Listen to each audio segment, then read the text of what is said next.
Cancer అనేది ఒక్కొక్క అవయవానికి ఒక్కొక్క రకంగా మనకు ప్రజెంట్ అవ్వడం జరుగుతుంది. కొంతమందిలో అల్సర్గా ప్రజెంట్ అవుతుంది, అంటే ఒక గాయం లాగా. కొంతమందిలో ఒక గడ్డలాగా, అంటే స్వెల్లింగ్ అనేది ప్రజెంట్ అవుతుంది.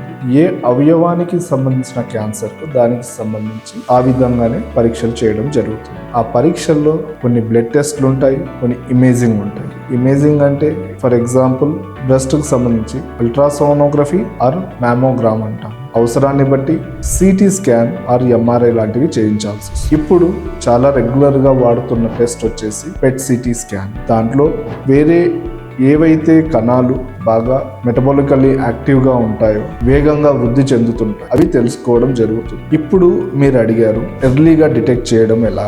అవయవాన్ని బట్టి మనం ఏదైతే క్యాన్సర్ని అనుకుంటున్నామో దాన్ని బట్టి ఇప్పుడు చాలా రకాల టెస్ట్ కానీ ప్యానెల్స్ కానీ అవైలబుల్గా ఉన్నాయి. ఫర్ ఎగ్జాంపుల్ పేగు క్యాన్సర్, ఎవరికైతే కోలాన్ క్యాన్సర్ ఉంటుందో, కోలాన్ క్యాన్సర్ అనేసి డౌట్ ఉంటుందో వాళ్లకు CEA కొరియో ఎంబ్రియోనిక్ యాంటీజెన్ అనే ఒక బ్లడ్ టెస్ట్, దాంతో పాటు కొలనోస్కోపీ మనము అడ్వైస్ చేయడం జరుగుతుంది.